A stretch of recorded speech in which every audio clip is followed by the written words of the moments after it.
past week, the emphasis that we made with the effort and physicality that we needed to play, relying back on what we call Bama fundamentals, which is effort and finish, hard shoulder tackling, playing with violent hands, and creating takeaways. We took a step in the right direction. I still think our execution is not good enough. We've got to continue to work and push there. We've put some things on tape that we're going to have to answer for as the season goes on and continues. We need to stay uncomfortable as a defense. That is my job to make sure that we do that.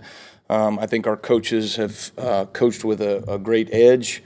I think our players are playing with a great edge from a standpoint of the way they prepared this past week, and it showed up on Saturday.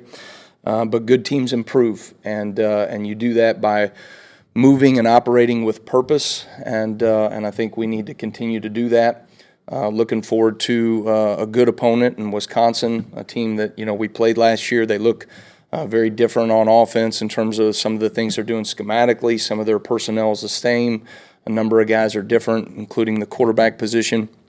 And so looking forward to squaring off with them on Saturday. But we've got to have a great week of preparation, and we need to make sure that we keep the focus on our players' ability to maximize their opportunity on Saturday. It always builds to Saturday, and we need to make sure we have a great week for that. What did you see from the interior defensive linemen who were working and taking Jeremiah Beeman's snaps, and how is that looking going forward to replace him? Yeah, I think I think you're seeing some good things from some younger players in Asai Faga and London Simmons. Both those guys did a good job. James Smith had a really good game. I think was a player of the game from a defensive line standpoint. Did a nice job for us in there as well. And so I think we've got some guys that are trending in the right direction. But good teams improve, and those guys need to continue to do that as we go, especially in the level of consistent execution.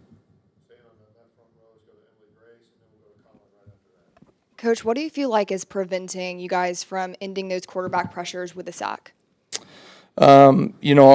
Honestly, you've got to be able to have guys that can finish, and right now we're not doing that. We're not doing that well enough.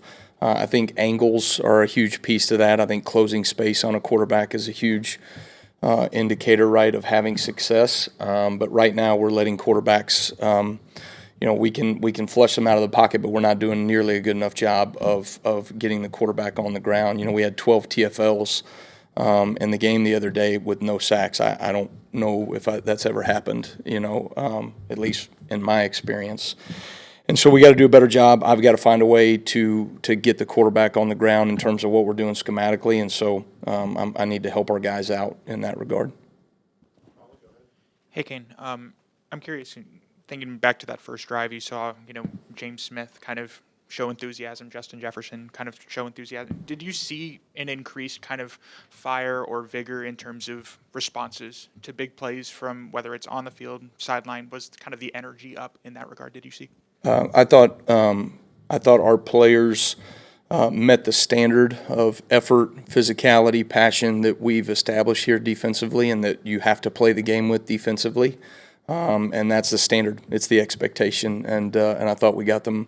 They used as a point of emphasis. It was the thing that we did not show up well enough in the first game, and our guys did a good job of emphasizing that, and it showed up.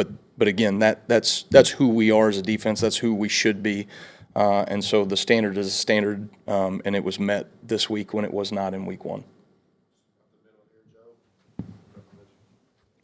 Coach, what did you see from the inside linebackers, particularly the two younger guys, Caden and QB? QB getting in on some turnovers. Yeah. QB was in on 2 takeaways defensively, which was great. We've made an emphasis of not just creating takeaways, but trying to score, and we had an opportunity to do that, but fell a little bit short there.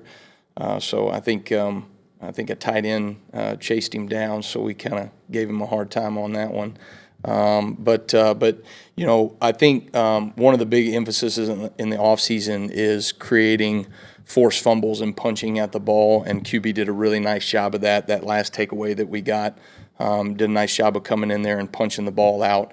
Those are things that we chart in practice every day.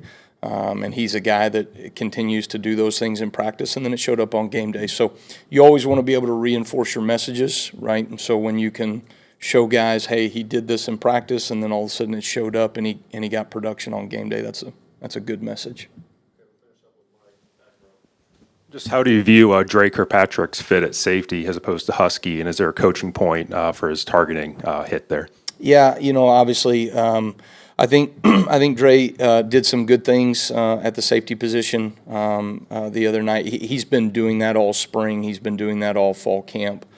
He plays the game with a lot of effort and energy, and some good things happen from that. He created one of our takeaways in the game, just flying around and hitting people.